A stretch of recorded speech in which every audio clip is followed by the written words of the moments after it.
yassir li amri wahlul 'uqdatam min lisani yafqahu qawli. Sebagai sunnah dalam berzoom, saya ingin bertanya kepada zoomiyin dan zoomiyat atau kepada instruktur di sana, apakah suara saya bisa didengar dengan jelas? Alhamdulillah jelas. Oh, alhamdulillah. Terima kasih, luar biasa. Saya melihat ada sangat banyak peserta intermediate training ya. Ganteng-ganteng ya. Dan ceweknya cantik-cantik. Nah, ini yang saya herankan. Tapi waktu saya ikut training dulu, seingat saya itu ceweknya jelek-jelek. Mungkin karena waktu itu saya jarang mandi waktu itu ya, sehingga mata saya itu ada kabut-kabutnya begitu, sehingga teman-teman semua saya lihat itu kelihatan jelek. Mungkin kalau saja tadi malam kita bertemunya, mungkin kalian juga akan jelek-jelek semua. Karena memang kalau sudah lewat jam 11 itu kondisi kita memang sudah jelek. Ditambah dari yang melihat juga matanya sudah jelek. Nah, jadi beruntung ya kita ketemu pagi hari ini masih dalam keadaan segar, walaupun tidak sesegar yang kita bayangkan ya. Karena maksud saya kenapa tidak sesegar yang kita bayangkan, seharusnya kita bisa lebih segar kalau saja kita bisa tidur lebih cepat gitu ya. Cuma karena kita ditakdirkan untuk hidup di dalam kegelapan alias begadang, maka kita jadinya ya seperti ini. Saya diminta oleh Bapak Ketua untuk mengisi materi epistemologi ilmu ya. Nah, tadi Ibu instruktur mengatakan saya expert di bidang ini ya, yaitu bidang epistemologi.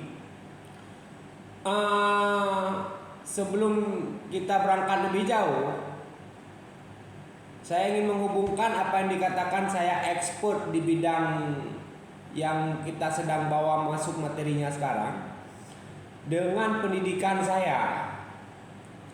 Ketika di PI dulu teman-teman ada yang sibuk dengan ini dengan itu, saya di PI dulu itu paling banyak aktivitasnya itu membaca buku.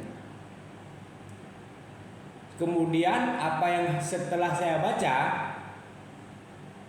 saya menulis. Jadi setelah selesai membaca misalnya ada ide yang saya dapat setelah membaca, kemudian saya menulis.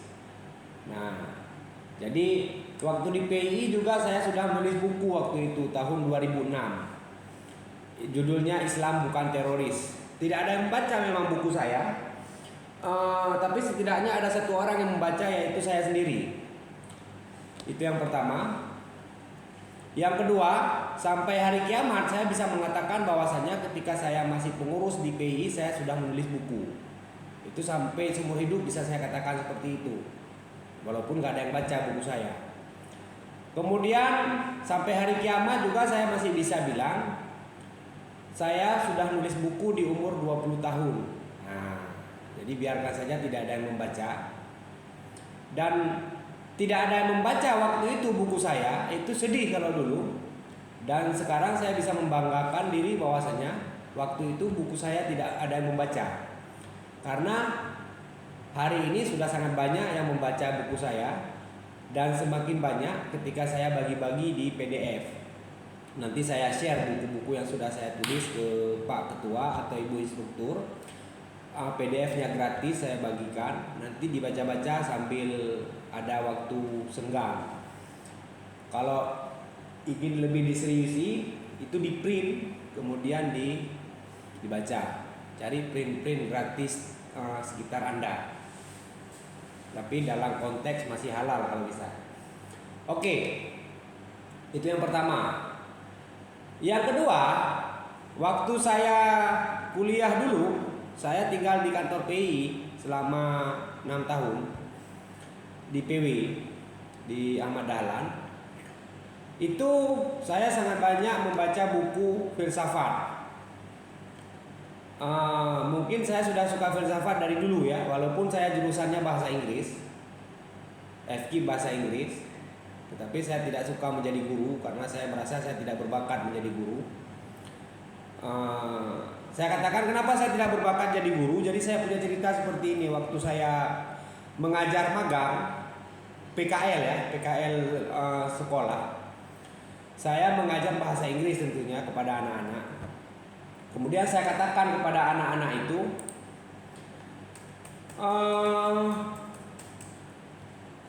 kalian harus menghafal 10 kosakata dalam bahasa Inggris. Waktu saya berikan 1 minggu.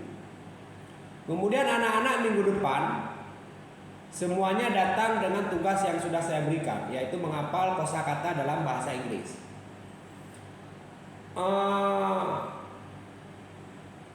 Ketika saya panggil orang pertama, kebetulan itu adalah ketua kelas, lalu dia menghafal nama-nama hewan yang ternyata diantara yang dia hafal begini: zebra, zebra, kobra, kobra.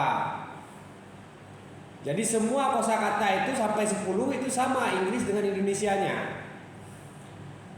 Dan saya tidak bisa marah karena memang nggak salah itu. Dan dia berhasil menemukan 10 kosakata yang sama. Saya aja lupa. Yang saya paling ingat itu zebra, zebra, kobra, kobra, kanguru, kanguru, nah gitu ya. Sampai 10 itu. Dan ternyata ya sudah, saya pikir ya sudah, gagal dengan teman yang satu ini, bisa berhasil dengan teman-teman yang lain. Dan ternyata semuanya menghafal kosakata yang sama. Saya pikir tadi kan dia bisa belajar dari kawannya yang lain kan yang menghafal kan, tetapi ternyata itu semua temannya itu 10 kosakata yang sama itu juga yang dia hafal. Nah, disitulah saya sadar bahwasanya saya tidak bisa menjadi guru. Oke. Kita logika dan epistemologi ya. Seperti yang saya katakan, walaupun saya bahasa Inggris, saya belajar filsafatnya sangat kencang. Sampai habis buku bahasa buku filsafat yang ada di Banda Aceh. Makanya saya setelah habis di PW, saya pergi ke Jakarta karena buku filsafat sudah tidak ada lagi di Banda Aceh, sudah habis, sudah saya baca semua. Lalu saya pergi ke Jakarta belajar di sana. Nah, disitulah saya belajar filsafat di ICAS, Islamic College Advanced Studies, khusus dia belajar filsafat di S2-nya. Kemudian sambil saya di PB, tinggalnya di kantor PBPI.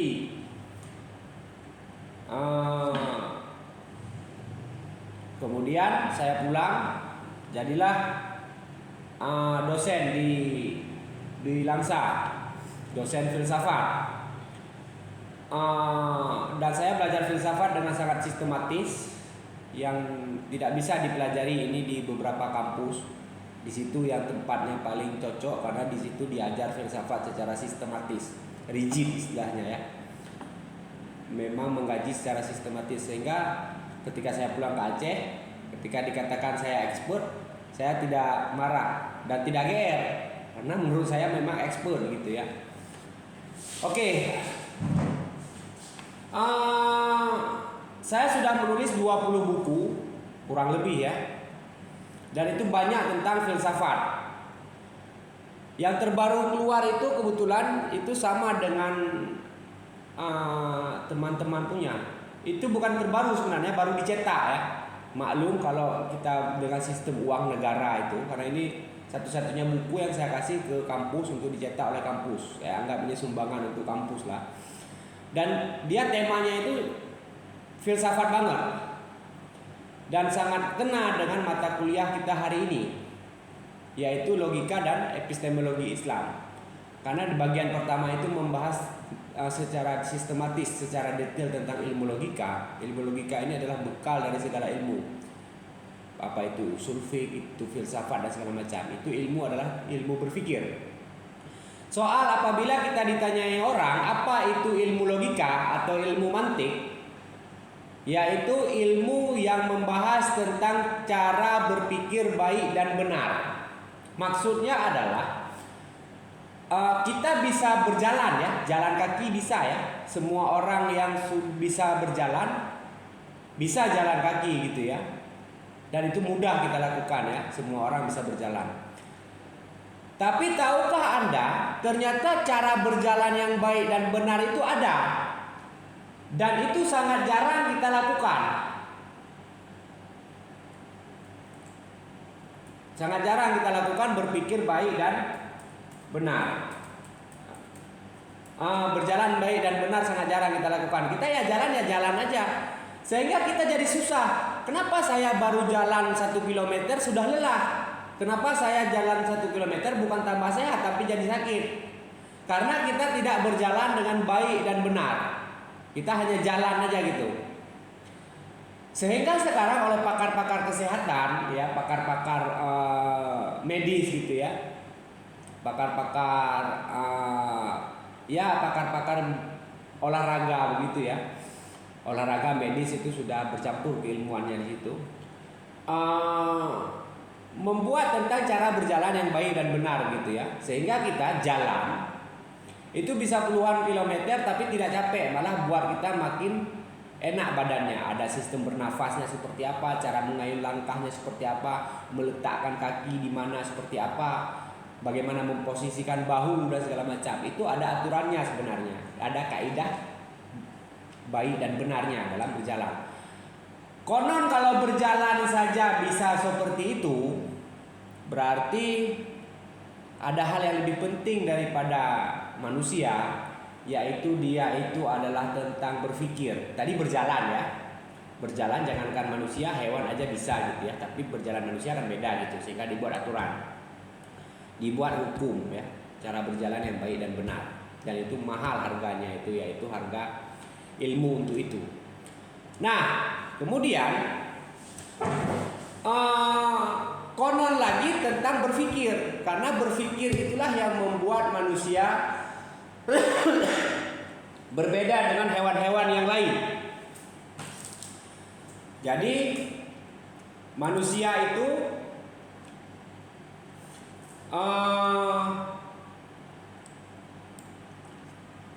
jadi berbeda dengan hewan-hewan yang lain karena manusia itu berpikir, hewan yang lain tidak berpikir. Nah, sesuatu yang menunjukkan manusia itu lebih utama atau jadi khas dibandingkan hewan yang lain, karena kita kalau tidak berpikir tidak beda dengan hewan-hewan yang lain. Nah, pembeda kita dengan hewan ini ada hukumnya untuk dilakukan, yaitu berpikir ini. Hukum berpikir yang baik dan benar inilah yang disebut dengan ilmu logika atau ilmu mantik. Nah, kaidah-kaidah ilmu mantik itu ada saya tulis di judul buku epistemologi terakhir itu, dan mungkin di buku ini bisa ditemukan, yaitu di buku filsafat pertama. Nanti teman-teman akan saya bagikan secara gratis buku filsafat pertama itu, dan buku filsafat terakhir ada juga saya bagikan gratis. Kenapa saya bagikan gratis? Karena itu ada PDF-nya, itu memang untuk teman-teman. Dan ada banyak buku lain yang bisa saya bagikan di drive ya. Saya bisa buka drive-nya sekarang ini. Nah di situ saya bisa bagi kepada teman-teman buku-bukunya, nanti diambil ya, diminta sama instrukturnya, saya kirim. Nah, jadi berkaidah berpikir yang baik dan benar itu adalah pembeda kita dengan hewan yang lain. Nah, dalam hal ini ilmu logika itu dia tidak berbeda dengan ilmu-ilmu logika barat atau logika Kristen atau logika Islam gitu, mantik. Karena dia adalah ilmu yang bersifat netral. Artinya apa? Segala agama di situ bisa tidak masalah dengan ilmu itu. Dia kayak ilmu matematika dia. Di orang Kristen 1 tambah 1 2, orang Islam 1 tambah 1 2 juga. Orang tidak mengaku adanya Tuhan, 1 tambah 1 2 juga itu ya. Jadi dia ilmu yang netral, tidak tidak kalau ketika kemari jadi beda gitu, enggak. Jadi ilmu logika itu seperti itu. Nah, berbicara tentang hakikat jiwa manusia, yaitu jiwa manusia itu ada gradatif ya. Jiwa manusia itu ada ketika dia berindra ya. Indra itu ada 5 ya, panca indra.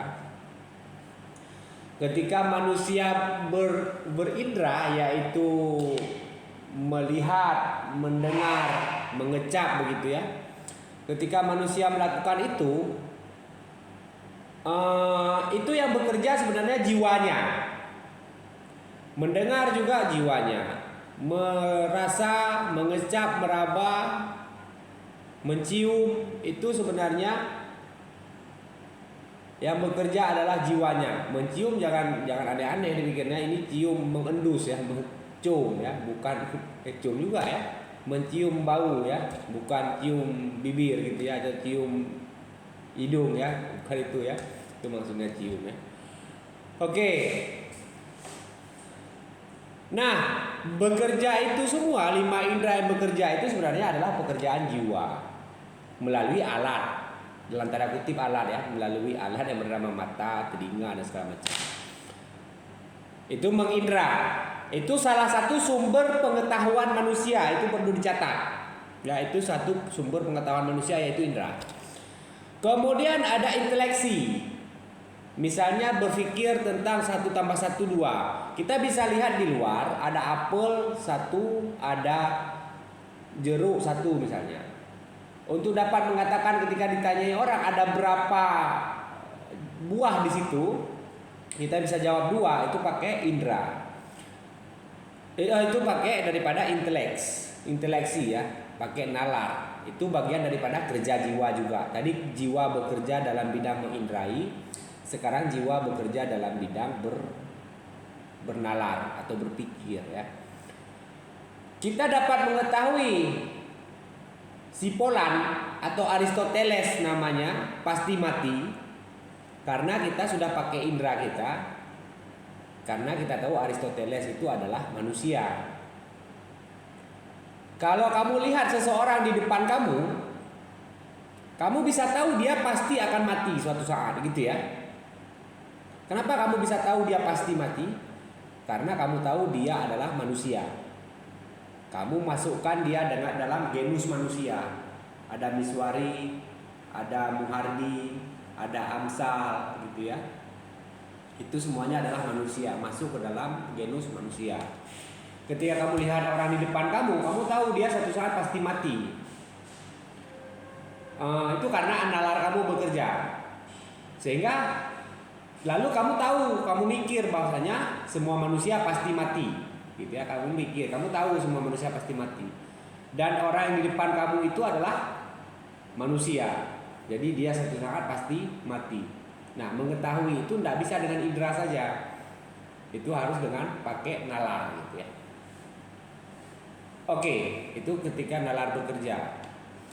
Kemudian ada daya imajinasi. Jadi saya sudah sebutkan tadi 2 daya jiwa, yaitu daya mengindra, kemudian daya inteleksi atau berpikir, kemudian sekarang daya imajinasi.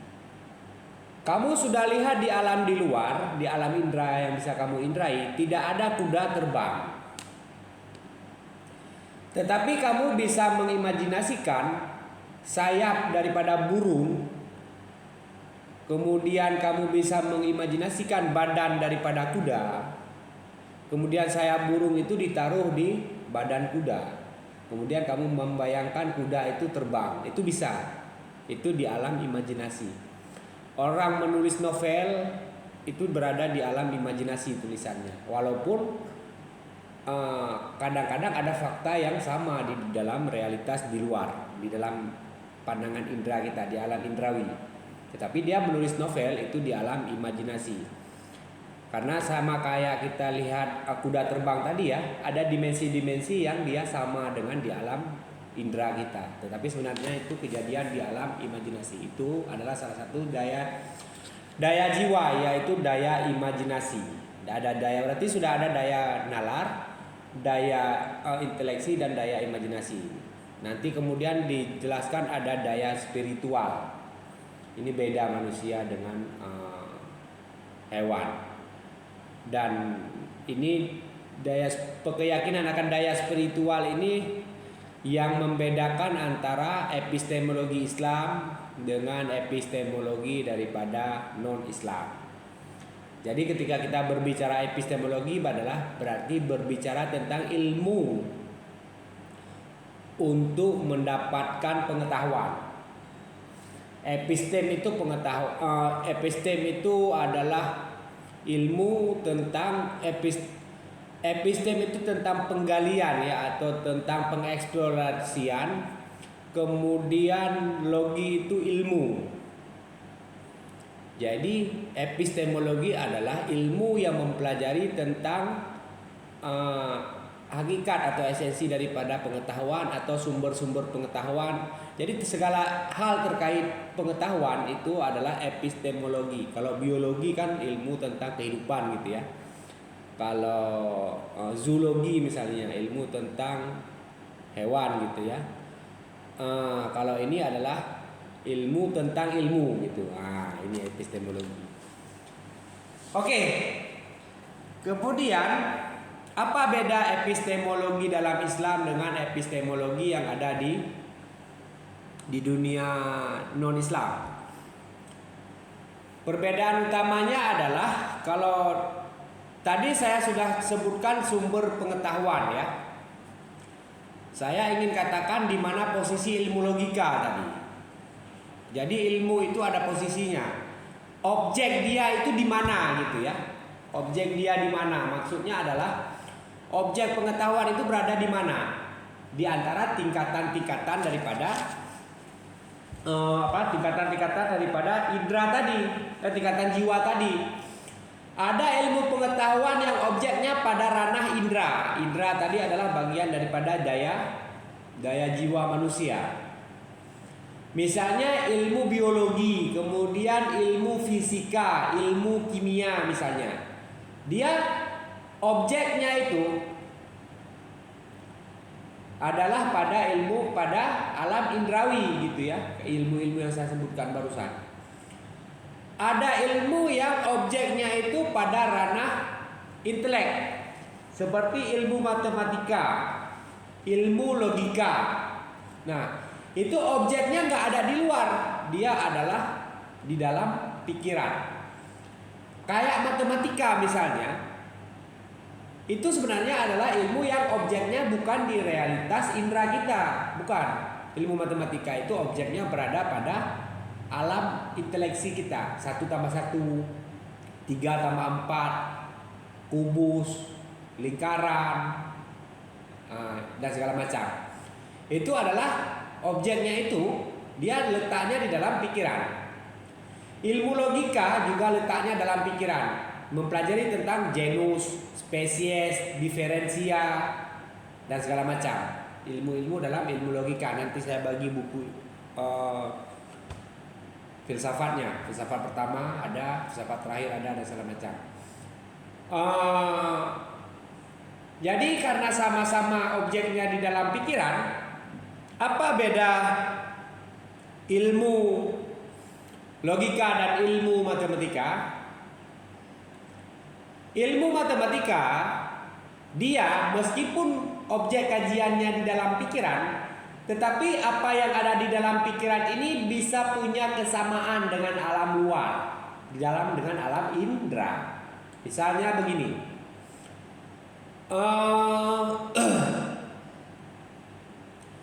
segitiga misalnya.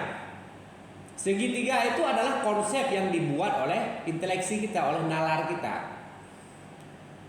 Kemudian segitiga itu yang ada dalam pikiran sebenarnya dia bisa diacu pada, bisa di-refer kepada objek yang ada di dalam indera. Misalnya segitiga itu di-refer kepada piramida misalnya, atau segitiga di-refer kepada logo merek tepung misalnya gitu ya. Kemudian ada segitiga bisa Ada misalnya lingkaran, itu konsep yang dibuat oleh pikiran. Kemudian ada yang diacu di luar, misalnya diacu di kue bolu yang belum dipotong ya. Kemudian diacu pada apalagi diacu pada ban mobil misalnya gitu ya. Nah itu konsep dalam pikiran. Tapi kalau ilmu logika itu dia konsep dalam pikiran, tetapi tidak ada acuannya di luar. Misalnya ketika berbicara genus, apa yang bisa ditunjuk sebagai genus di luar? Tidak ada. Tapi kalau ada apa yang bisa ditunjuk sebagai lingkaran di luar, ada. Kemudian genus, spesies, diferensia misalnya, itu konsep-konsep yang hanya ada dalam pikiran. Jadi ilmu mantik itu atau ilmu logika itu adalah ilmu tentang konsep yang ada dalam pikiran sebagai sistem daripada bagaimana pikiran bekerja gitu ya. Nah, oke. Kemudian pembahasannya itu tentang bagaimana ranah-ranah pengetahuan. Tadi adalah bagaimana tentang sumber-sumber pengetahuan ya. Sekarang ranah-ranah pengetahuan terutama dalam doktrin Islam. Nah, yang membedakan epistemologi kita dengan epistemologi non-Islam. Dalam Islam ilmu pengetahuan itu ada disebut dengan, nanti kalau saya tolong dikoreksi ya, tajribi, yaitu ilmu yang objeknya itu pada indera. Misalnya ilmu fisika, ilmu kimia, ilmu biologi gitu ya. Kemudian ada ilmu yang objeknya berada pada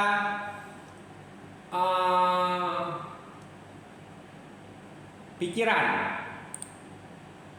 yaitu pada nalar, begitu ya.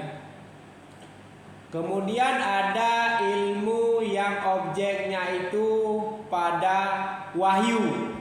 Nah, ini bedanya dengan Islam. Kalau dalam epistemologi Barat yang sekuler itu tidak ada ilmu berdasarkan wahyu. Mereka nggak percaya itu. Kemudian dalam Islam juga ada ilmu berdasarkan daripada kasyaf atau intuisi ya. Walaupun istilah ini tidak tepat, intuisi ini istilah yang dibuat oleh Barat. Ilmu ma'rifat ya, ilmu yang berdasarkan pada penyingkapan spiritual seorang sufi. Nah, ada ilmu yang disebut dengan ilmu ma'rifat itu tadi, ilmu kasyaf. Jadi kita sudah punya 4 sumber pengetahuan gitu ya. Ilmu tentang kasyaf itu biasanya ilmu tentang tasawuf, ilmu tasawuf ya. Tasawuf falsafi khususnya. Kalau tasawuf tentang ibadah-ibadah itu tasawuf amal disebut. Jadi oleh orang sufi ketika mereka melakukan perenungan spiritual, mereka bisa mendapatkan pengetahuan, itu disebut dengan ilmu huduri. Ilmu yang didapatkan berdasarkan berpikir yang baik dan benar, berdasarkan bekal ilmu mantik tadi, itu disebut dengan ilmu filsafat, burhani. Nah, itu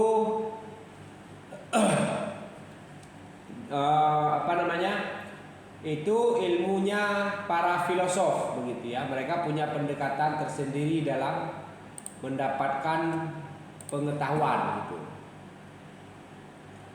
Nah, kemudian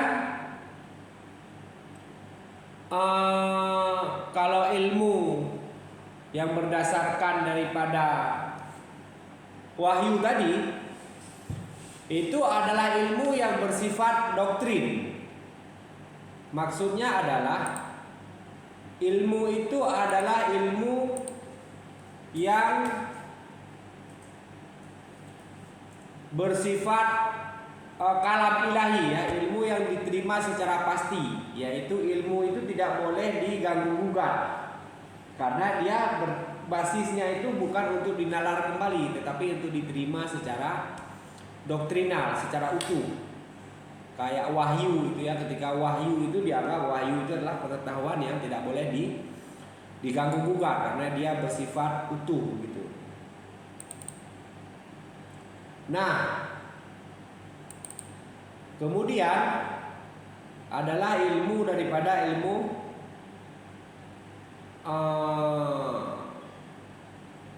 indrawi tadi. Jadi ada 4 berarti ya sumber ilmu, yaitu tadi objek ilmu ya, di mana letak ilmu tadi yang pertama. Kemudian kita bicara sekarang tentang bagaimana apa saja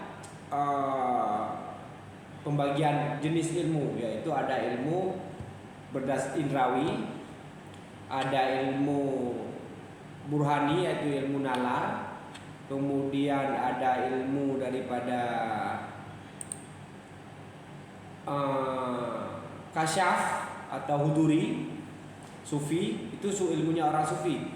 Kalau ilmu indrawi itu tadi adalah ilmu orang saintis ya, kayak ilmu fisika,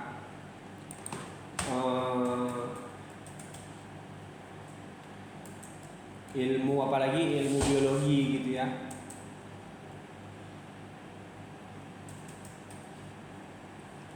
Nah, kemudian kita akan membahas tentang bagaimana tentang kondisi daripada pengetahuan itu sendiri dalam dimensinya, yaitu beberapa jenis pengetahuan itu tadi kita sudah tahu ada. Nah, oh ya, saya belum jelaskan secara utuh ya tentang tadi ilmu indrawi itu orang saintis ya. Kemudian ilmu penalaran atau ilmu filsafat atau ilmu burhani itu orang filsuf. Kemudian ada ilmu doktrin itu tadi ya. Itu ilmunya orang mutakalim ya. Ilmunya para teolog. Itu mutakalim, ahli kalam. Mereka kalau satu lagi yang terakhir adalah ilmu huduri, yaitu ilmunya orang sufi ya, sufi falsafi, orang sufi yang mendapatkan ilham ya, atau mendapatkan kasyaf. Nah, berbicara tentang kasyaf ini tadi, kita bisa membagi ilmu pengetahuan kepada 2, yaitu ilmu berdasarkan penalaran dan ilmu tidak berdasarkan penalaran. Seluruh ilmu pengetahuan konseptual itu didapatkan berdasarkan penalaran. Kita menalar terhadap ilmu pengetahuan itu. Kita berpikir tentang ilmu itu. Ada sistem, ada kaidahnya yang kita gunakan.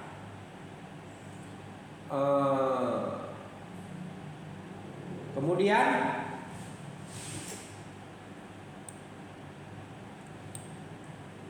ada ilmu yang tidak melalui proses berpikir, yaitu ilmu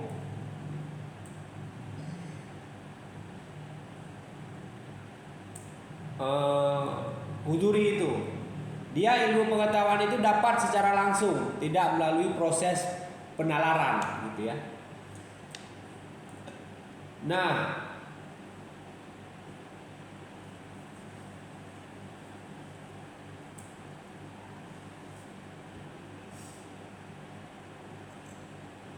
kemudian itu pembagian bagaimana pengetahuan dalam konteks cara memperolehnya. Kemudian dalam konteks prosesnya, ilmu pengetahuan itu berdasarkan pada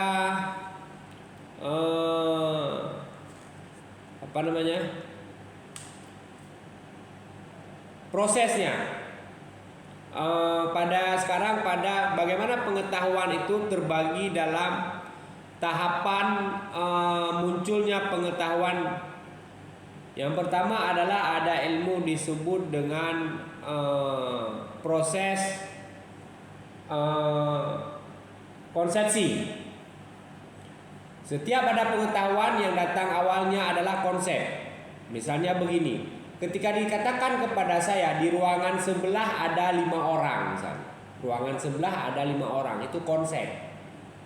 Kemudian saya datang sendiri ke sana dan membuktikan benar salahnya orang itu di sana 5 atau tidak. Yang jelas saya sudah lihat di sana ternyata baik 5 atau tidak, yang pasti saya sudah dapat pengetahuan afirmatif. Jadi ada konsepsi dan ada afirmasi. Dalam hal ini pengetahuan berarti terbagi kepada konsepsi dan afirmasi. Kalian juga begitu. Kalau dapat info dari Facebook misalnya, dari Twitter dan segala macam sosmed, itu tidak boleh ilmu pengetahuan kamu itu, pengetahuan yang didapat dari sosmed itu langsung menjadi ilmu afirmasi. Ya, tidak boleh langsung diterima ilmu itu, pengetahuan itu tidak boleh langsung diafirmasi oleh diri kita. Karena ilmu hakikatnya itu prosesnya itu adalah secara konsepsi, baru setelah dibuktikan, diverifikasi, barulah diafirmasi. Afirmasinya itu bisa negatif atau positif ya, bisa iya atau tidak. Misalnya ketika dikatakan di ruangan sebelah ada 5 orang, kemudian ketika saya lihat ternyata 6 orang, berarti afirmasinya adalah negatif. Ternyata bukan 5, tidak sesuai dengan konsep. Kemudian ketika ternyata saya lihat di sana memang 5 orang, berarti itu adalah disebut dengan afirmasi. Berarti betul di sana adalah 5 orang. Oke, kita balik lagi ke dalam metode ilmu tadi, yaitu metode burhani, yaitu metode filsafat. Kemudian ada metode irfani, yaitu metode sufi. Kemudian ada metode tajribi, yaitu ilmu eksperimental atau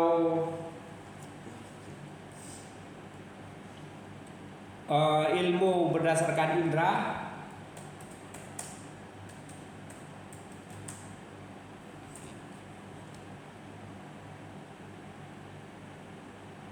Nah, kemudian ada berdasarkan daripada doktrin itu tadi ya, doktrin kitab suci, yaitu disebut dengan metode bayani. Jadi ada tajribi, yaitu ilmu indrawi seperti fisika, biologi. Ada metode bayani, yaitu ilmu tentang kalam, ilmu doktrin teks gitu ya. Kemudian ada burhani, yaitu metode filsafat. Ada metode satu lagi adalah metode berdasarkan daripada kasyaf huduri atau disebut dengan metode irfani. Bedanya di mana keempat hal itu? Kita sudah lihat bagaimana proses keutamaan. Kalau metode irfani itu berarti dia itu sumber utama pengetahuannya adalah berdasarkan daripada kasyaf huduri sufi. Sementara sumber pengetahuan lain seperti wahyu, kemudian indra, kemudian nalar itu hanya menjadi tambahan bagi pengetahuan tersebut. Demikian juga bagi metode doktrin atau metode bayani. Metode bayani, yaitu sumber utama pengetahuannya itu adalah doktrin sufi, doktrin kitab suci. Bila ada pengetahuan filosofis, pengetahuan indrawi dan pengetahuan kasyaf, itu jadi tambahan. Demikian juga dengan metode burhani, sumber utamanya itu adalah pengetahuan penalaran. Bila ada indra, kemudian ada kasyaf dan ada kitab suci, itu adalah tambahan. Demikian juga metode orang sayun, yaitu metode daripada tajribi. Sumber utama pengetahuannya adalah indra. Bila ada doktrin kitab suci, ada doktrin ada kasyaf tasawuf atau ada yang lain, itu menjadi tambahan bagi dia, gitu ya. Jadi ada 4 metode pengetahuan yang semua itu punya dimensi masing-masing, mana yang menjadi sumber paling kuat daripada mendapatkan pengetahuan. Saya kira sampai di situ dulu ya untuk kita diskusi tanya jawab. Fokus kita adalah proses pengetahuan tadi, kemudian bagaimana metode pengetahuan ada 4, kemudian bagaimana proses munculnya pengetahuan. Nah, pada teman-teman mungkin saya serahkan kepada instruktur kalau ada pertanyaan-pertanyaan atau kita diskusi. Saya kembalikan kepada instruktur. Assalamualaikum warahmatullahi wabarakatuh.